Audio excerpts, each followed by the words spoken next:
week gone by. All right, yep.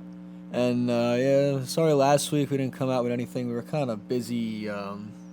Spending money on going to games. We were watching some football. Yep. Yeah, well, last week, John went to the Ravens-Lions game. That didn't end too much in his favor, but it's okay. Yeah, I don't even deserve to be wearing this forward. But we'll drop another video on that, and also what the Ravens did this week. We're going to try and compare those two games and see what the Ravens can do going forward. But this video right now, we're here to talk about some Jaxson Darts, some Darty Party going on in New York. Hell yeah. Some new face going on there, you know. I think he played a pretty good game for what he had with the cards that were dealt to him. You know, like a lot of people are saying, him and really Scattaboo carried that offense on their back from what we saw. Yeah, they were the only two that could do anything because, once Malik Neighbors went down with that unfortunate ACL injury, another life taken by Death Life Stadium. Yeah. Quote from Odell Beckham Jr., by the way. The offense passing game at least kind of shut down because 60 of Darts 111 or whatever he threw, something around there, were to Malik Neighbors in that quarter and a half that he actually played. Yeah. So, Dart was still able to make some great plays. That play that did get called back, that run for 70 freaking yards that got called back. Yeah, it kind of seemed like it kind of seemed like that. I mean, even through the adversity, he just kind of picked up that offense and just carried it on his back. He really did. I think he really did a great job with his legs, passing the ball. Looking at him playing, he did look a little uncomfortable at times. I feel like he looked a little slow. But that's to come with a rookie quarterback starting his first game. Especially going ahead and losing your best wideout, that offensive line, from what we saw, they were not too bad. There was a couple times he had like 5 or 6 seconds in the pocket to make a decision. It's just the receivers couldn't get open. All that and a lot of the sacks he took, he was just holding the ball for too long. Yeah, like Lamar. We'll get to that later. Yeah, that was I would say in terms of his game, that was really the only negative thing, was just holding the ball too long, causing the sacks to happen. Yeah, and so most of the time causing turnovers on downs, not actual turnovers. But it's smarter to hold on to the ball than make a risky decision, try to get rid of it, and it does get intercepted. Yeah. But he was extending plays longer than they really should have been. Like that 3rd and 1 where he bounced off of I don't know who it was, but he bounced off someone and ran to the left and got that first down. It was going to be a first down anyway because there was an offside. Yeah, that was a crazy play, and he just kept driving his feet. Yep. But yeah, that 70-yarder that got called back. Oh man. That was running right towards us. We saw that, we were going nuts, and then you saw a flag on the play, and we're like, oh well, that sucks. Yeah, but overall, great game. That defense really held up. You had Sexy Dexy going all the way down the field with a little. That was an interception, right? Yeah. He swatted it out of the air, and he stayed in the air. Yep. And Justin Herbert ankle tackled him. And who said he was out of shape? I did. Man. A lot of people said he was. Well, I only said it because everybody was saying it. Exactly. He did show up he did show up a little bit overweight compared to where he was last year. Yeah. But I think, honestly, if anything, that weight kind of helps him push through the line and be bigger to fill up the holes and fill up gaps in between for the run game. But yeah, Brian Burns, he was like, it was like friggin' watching like Spider-Man out there jumping over people and that's why they call him through. That's why he hit that Spider-Man celebration after that sack, that big sack. Was it 3rd and 9, and on like a few minutes left, that got the Giants the ball back. They didn't really do anything with it after it, but still. And then Drew Phillips, what about that interception? Listen, what do you think about that? I saw the replay. I guess you could say offensive interference. It wasn't even on Ladd McConkey. He was on, I think it was maybe the tight end or something. Yeah. And he was blocking, but I guess he just backed up into Drew Phillips or someone, and that also then caused Ladd McConkey to fall, to then giving Drew Phillips all that space to make that interception. And yeah, he also brought it back to the 3-yard line, but got tackled. Yeah, I mean, he's first year in the league. Second year. He was good last year, and this year he's really showing the physicality. He's made some big tackles. I mean, some plays he's still getting beat on, but I mean that happens. Yeah. But he's a couple of TFLs. Now he has the interception. And he had some good breakups too in this game as well. Yeah. So. Yeah, no, definitely. And you can definitely see that trio of Abdul Carter, Thibodeau, and Burns really getting to the quarterback. I mean, Herbert was under fire, I believe, all game. Don't really know if it was because of their left tackle going out, Alt. Yeah, Alt, my bad. But definitely part of the reason. I think his blind side was kind of just a weak spot on that offensive line for him, and the Giants utilized that and took advantage. Ultimately, and a lot of times too. I mean, when it came down to it, what I noticed too is they were doing a lot of blitz packaging, going ahead. Well, they finally started playing zone instead of man all the time. Yep, keeping one safety back, making it like there's going to be two safeties back, but pulling the other safety up to go ahead and rush after the quarterback or to contain any kind of run plays. They were just they were listening to their fan base and playing more aggressive. I think. Yeah, and they weren't dropping Carter back into coverage as much. They were actually using him as what he's supposed to be. And that's not his strong suit, is coverage. It's like when the Jets in like 2014 used Sheldon Richardson, who's a nose tackle in coverage. That's kind of. Yeah, but I mean Carter, what was it? I sent you it the other day. It was like 5 QB hits, like 9 pressures. Oh yeah. But the combination of Burns, Thibodeau, and Carter, they had 20 QB pressures alone. Yeah. Or QB hits, I think. Something like that. It was a lot of something that was positive for the Giants, and those 3 are finally showing what was talked about the whole offseason. Yep. And Dexter Lawrence is still a little slow. He's still he hasn't gotten a sack yet, but he's still tackles for being a threat. Yeah, he's still being a threat up there. Clogging up the holes, especially the 2 and 4 gap. Did you see the clip of Carter he was about to be sandwiched, but he went right through it, and he got to Herbert, but ended up being an incomplete pass anyway. But still, Yeah, I think I really think that this Giants defense and this Giants team, honestly, they're so young that they really could be a playoff team, especially after seeing. I mean, even though Russell Wilson's old, especially going back to that Dallas game. Right, that they really showed that they could compete against a playoff caliber team like the Cowboys, and the Cowboys are even able to compete with the Eagles too. Yeah, but the Cowboys defense sucks. But I mean, look I think I saw yesterday, their offense is ranked number 1, their defense is ranked 32nd. Yeah, that's crazy. But that is a little crazy. That's kind of that's really lopsided. Yeah. Well, what back-to-back games back-to-back because games, their defense 30 plus. Yeah, and because their defense is so bad, the offense is probably having to compensate for it to keep them in games. Yeah. I mean, from what we've seen, it's always been close games with Dallas so far. Well, except the freaking Bears game. Yeah. That was just funny. Yeah. That was funny for me. I know we lost in the week prior, but we took them to overtime at least. Yeah. But yeah, so the Giants defense finally doing their thing. Hopefully going into this next game against the Saints, they can do the same. They should, because the quarterback for the Saints, he's not that good. Rattler, whatever his name is. Rattler. But I mean, going back to Dart, 11 for what was it? I think 11 for 16. No, 11 for 22. Yeah. No. Or 20. 11 for 20. Yeah. Jesus Christ. Shut up. Okay, whatever. Anyway, stop texting me. Women. Women. Anyway. Okay, off track. We'll cut that out. Yeah. Well, no, maybe you leave it in there. You go ahead. All right, Dart. Go back to Dart. Go back to Dart.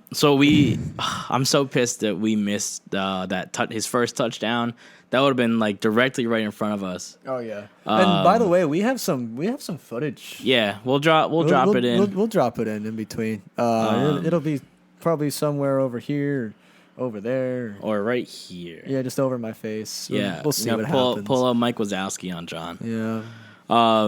But yeah, that touchdown would have been right in front of us. But we saw it on the big screen, and we just got in because we had to park all the way in the American Dream Mall because we didn't get a parking pass. That's on us. But you can't buy one there apparently, which is also annoying. But we also should have known that. That's you believe whatever. that? You believe that crap? Hey, we would have had to pay what, $97? Let's just say 100. Yeah, yeah. Just at that point, say 100. Yeah. And it was only two of us. We're like, no. Yeah. I mean, so we ended up, still paying a little more than we probably should have at American Dream, but yeah, I don't know. We walked off those chicken tenders. That's what we did. Those were pretty good. They were pretty good. But yeah, Dart had that first drive. What was it 90-yard drive to start the game, and it was a mixture of him, Scadaboo, and Malik Neighbors. Only those three. They were the only ones who had any offensive production on that first drive. That Scadaboo backflip though. He needs to stop doing that though. This turf is like, there's a reason it's called Death Life Stadium. Hey, you know what I'm gonna say? Wow. Oh yeah, he's a maniac. He's a maniac, but we like it. We like it. He had a pretty good game too. You can see he kind of got a little gas because he was really only running back doing much. Devin Singletary came in a couple of plays, but same time he was, for the few plays he was in, he actually did pretty decent. He got a couple yards each rush he was in for. Got a couple first downs, I believe, too. Yep. That Theo Johnson touchdown, that was kind of crazy. So I don't know if you saw, they were talking about that. Apparently him and Dart had talked about that play like throughout the week. Yeah. And apparently his route, he's supposed to keep going. But across. Instead, he just ended up shooting the four gap. Because they talked about it. They're like, if we run this play at the goal line, just stop and I'll toss it to you and then go in. Yeah. So that was Jaxson Darts throughout the whole week. Apparently, he was calling his teammates on the offense, talking to Dable. Yeah. Apparently, 10 hours they were on the phone. At one point, right? On the day that they announced the change, they were on the phone for 10 hours working on their red zone woes. That and just everything. But second half, the passing game just disappeared. Yeah, I mean, Neighbors, that injury, I feel bad for him. You know, praying for him. That kind of sucks. You come into your second year, you finally got a quarterback that you can believe in. Yeah, he was hyped. I don't know if you saw the clip of him celebrating with Dart after that touchdown. Yeah. He was like, in his face, like yelling it, like with him and everything. And this is, I mean, even Odell came out and was like, please get rid of the turf, NFL. Yeah. And now there's even talk, I mean, what do you think of the idea of them possibly signing Odell to fill Malik's void? I don't think they're gonna. You don't think so? Especially after these comments about the stadium. I don't think the Giants are gonna want to bring that kind of PR stuff. But I do say they do need a solid number one and number two because Wandale's the slot. Yeah. So and Slayton can still make plays. They haven't really used Slayton at all this year. Only on a couple. He's had a couple big plays, like I think from the Dallas game, he had like a 30-yard reception to get us down the field. The Chiefs game, he didn't really do much. Week 1, I think he was like pretty much silent. But then at the same time, they still have Jalen Hyatt, who can get down the field. I think he's definitely the fastest on the team. Drop master. That's the issue, and then there's always been the issue of his route running. Butterfingers. But at the same time, if you're never giving him the chance, then he's not gonna end up doing anything. Yeah, I mean, who cares if he can't run all the routes on the tree? You know what I mean? If he could just do a deep post, or just do a fly route down the field, or slant, You know what I mean? Like that's not hard to do. It's all about footwork. You just got to teach them the footwork. It's also coaching. Yeah. And if the coaches are willing to spend the time with it, I blame it on the receivers coach. You know, I mean, Malik Neighbors is just a raw talent. Same thing with Wan'Dale Robinson coming out of college. But Hyatt too. But Hyatt also was regarded as a little stiff. Yeah. You know, and you need a good receivers coach to break the hips. So then that when it comes to being a defensive back, used to play, is the defensive back is always looking at the hips because the hips is where that receiver is going to go. Yeah. So that's where you have to take into account, and he's got to get a little bit looser and probably just get on the agility ladder. You know what I mean? That's really what it comes down to. He put on some weight in the off season, which he definitely needed to. Yeah. Because he was looking like this lamp over here, just like skinny as anything, and that was probably another issue. Well, yeah. There you go. Yeah. You know, and so that was gonna be the biggest issue is he's, you know, if he gets hit, then he's gonna get knocked. But I mean, he did come in for a couple plays in this game, but he wasn't. I don't even think he was looked at. I was trying to see if Dart was looking his way at all. He definitely wasn't. Yeah. But I know even Bo Collins, he came in before Hyatt did. Yeah. And then in the game. Well, Hyatt's part of the twos, right? Yeah. So, I mean, he's probably practiced with Hyatt, and he probably knows his strengths and weaknesses. Yeah. I mean, it doesn't seem like Dart's a stupid player. It seems like he has a high football IQ. And obviously, if he thinks a guy's going to drop the pass, he's, especially in his debut, he's not going to go in his direction. But at the same time, too, like, Russell Wilson the whole offseason, he was like, we're going to get Jalen Hyatt going, blah, blah, blah, blah, blah, blah, blah. I mean, obviously, I know he's not the quarterback anymore, but still, like, he's been trying to work him in to be what he's supposed to be, but yeah, I mean, what do you think about Wilson's role? You mentioned it at the game, right? Like, what do you think of Wilson's role right now as a leader?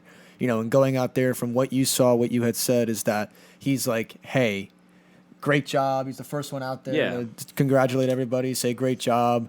Boost morale. You know, I mean, what do you take with that? Like, what do you think his position right now is? He's just being himself. Yeah, he's being who he's always been.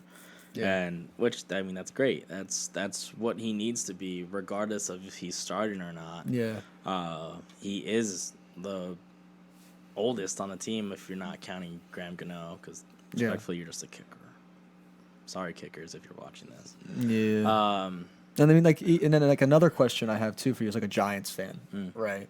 Is do you think that when they had done the contract talks, right, that part of his contract was that if we do bench you, you will get what we guarantee you, but only if you act as a leader? Do you think that they may have went ahead and did like an underlying clause? I'm sure that's definitely part of it because they knew what he was going to bring to the locker room, regardless of playing or not. But like, you know, when Malik went down, he rushed over there. Yeah. To be with him for that. You know, and like you were saying, after every touchdown or something, Russ was always the first one on the field to like high five the guys. Especially Jaxson Dart and really push Jackson, I think. I mean, I felt bad watching the huddle in the locker room after the game because you could just see Russ's head like peek over Dart's shoulder. He just it's like, huh? I'll add that picture in here at this point. Yeah. It'll be right here. Yeah. Right here. But yeah, he kind of looked a little sad. But like that's beside the point. You know, and I was like Jameis too. Jameis is always in there too, and he did the huddle, the pregame huddle, which I mean I'm not surprised because he's always been doing that wherever he goes. But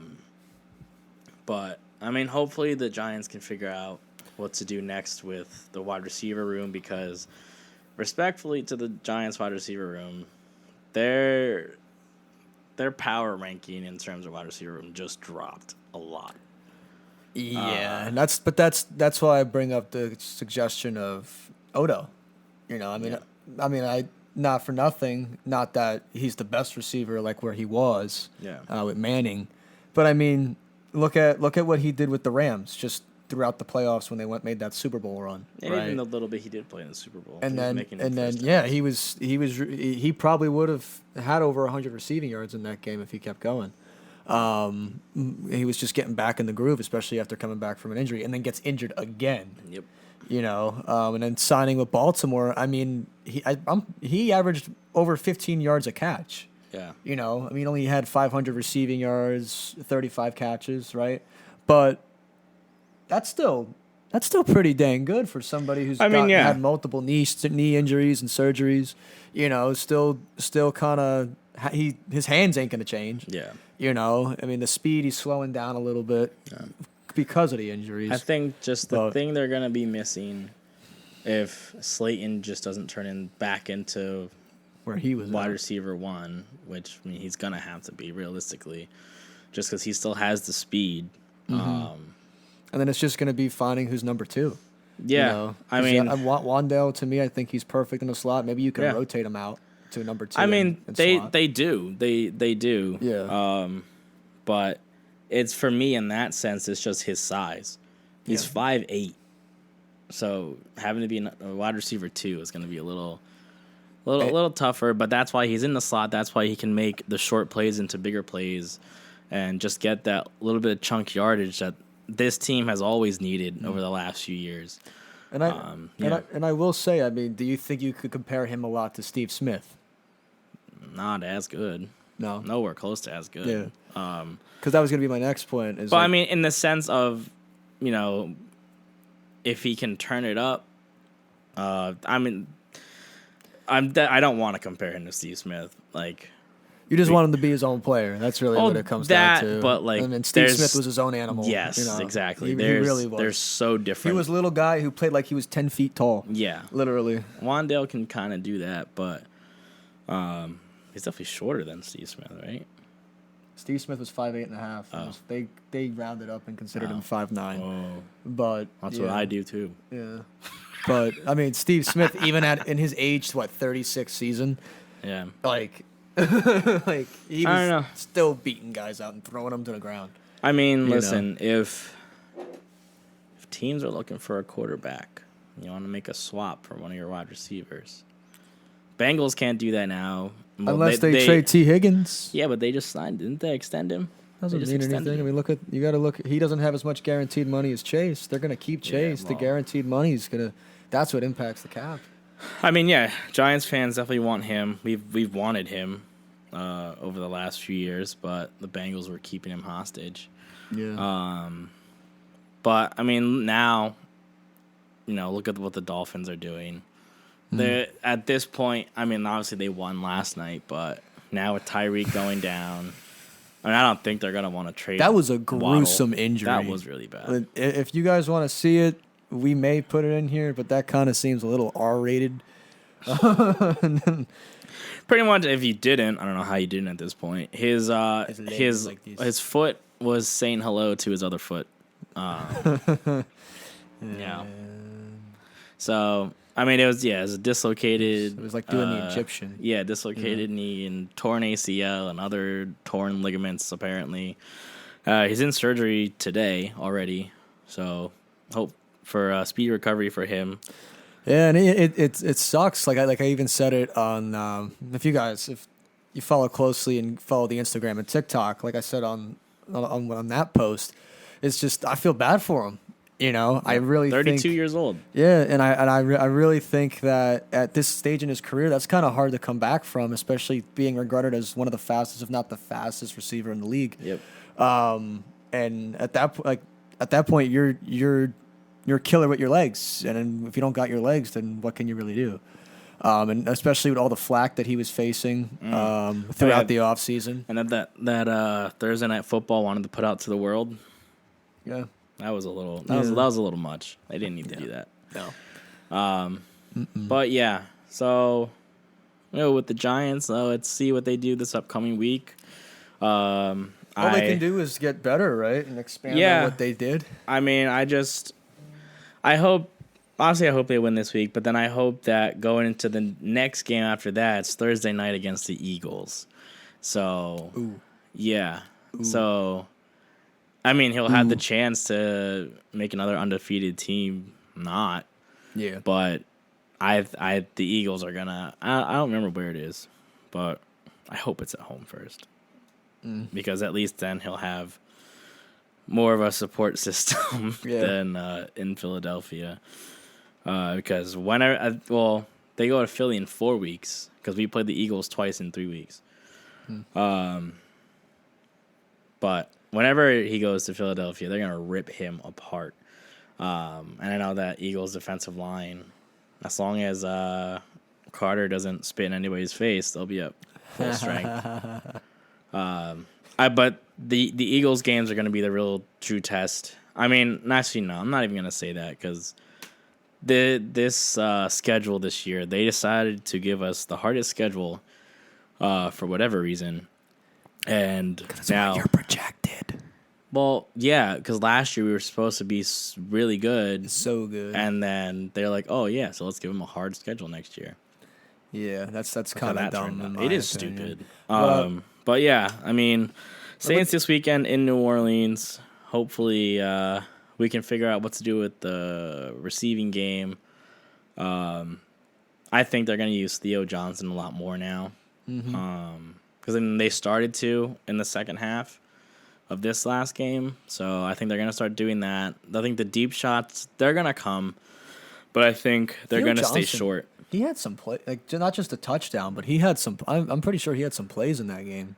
Yeah, especially just to move the chains and get first downs. Yeah, there was the one play where it kind of broke down on Dart, and he just threw it right over the middle, and he was able to get that first down. Yeah, I mean, he was using the tight ends. That's like 2010s Giants style right there, Eli Manning style. Yeah, using the tight ends more. Oh, reliable. Yep, because that was Eli's bailout. Do you think too that they should try to look into doing like 2 tight end sets, like the Patriots did for years, like Baltimore? They used to? Yeah. I mean, yeah. Especially if they're gonna run with Dart, it would be nice to have some help on the edges. Yeah. On both sides. Well, and they also have Chris Manhertz. That dude is massive. Yeah. Holy crap! Like if you see him standing next to the other tight ends, he towers over the other tight ends. I think he's like 6'7". Really? Shut up. But yeah, I mean, he's mainly a blocking tight end. He's not a receiving tight end. But Bellinger, I mean, I know they used to put him at fullback, so he's got some size to him. But Theo Johnson, there's a reason we drafted you as high as we did. I think it was 2nd or 3rd round last year. Well, yeah, he was there to replace Darren Waller because he decided to go try and make more rap music, and then saw how that failed. Back. And then came out of 30 yards. Last night, he had 2 touchdowns last night for the Dolphins. And only 30 yards and 2 receptions. He had 2 touchdowns for the Dolphins in one game and only had 1 touchdown for the Giants in that full season he played for the Giants. Coaching. No, they threw to him. Oh. They threw to him. Then it was Daniel Jones. Nah. Just Dable? Nah, he just didn't catch the ball. Oh, he would drop it. Oh. There was a one game against the Bills in Buffalo where we should have won that game, but he dropped the game-winning touchdown in the end zone. So yeah, that's probably why he retired. Yeah. To leave the Giants. So, but yeah, I mean, he only has to score 47 more touchdowns for us to get a compensation pick. So let's see if that happens. 47? Yeah. Needs 47 touchdowns. I think so. Or catches? I don't know. He needs a large number of something for us to get a compensation pick. Because he did what he did and tried to revive his rap career and got divorced and made a song about her and made a weird music video about it and then made a couple more songs and then bring on the heartbreak. Yeah. But yeah. Anyway. All right, well, that's it for this Giants game. Big game for the defense, big game for Jaxson Dart and Cam Scattaboo. Hoping for a speedy recovery for Malik Neighbors. It's so bad. Yeah. We saw it in person, and when I saw the replay of it, like his leg just did not move. Yeah, he just hopped up and grabbed his leg, and then when he hit the ground, they brought the cart out right away. So, but yeah. Anyway, props to the Giants. Props to that offense and the defense, and I guess Dable too. Yeah, I mean, this is like the first time you're really seeing things go together. So yeah, and then I don't know if you. So go ahead and look up Connor Hughes on X, and see what he said about the post game, where he was talking about how Jaxson Dart was sore, and Dable came into the room. You know, it got really weird. It got really weird. Oh, if you go, you mean when they were like basically kissing? No. This guy tweeted about how when Dart got out of like the shower or something, he was hobbling because he was hurting, and then like Dable came into the room and blah blah blah blah blah. Oh, what a nice little love affair. Yeah. It was a weird tweet, and now people are making fun of it and making their own little. It's probably stuff like this, right? It's my quarterback. No, I'll show you it. Like the TO stuff. I'll put it up. I'll put it up here for the last few seconds of this video. But yeah, thank you so much for tuning in to the Zero Zone Pod. This was the Jaxson Dart experience week, his first experience. So let's see if it keeps rolling for the Giants. Yep. And comment, like the video, comment below what you think's gonna happen going forward with the Giants. Will it continue to be a Darty Party, or will it become a farty party? Questions.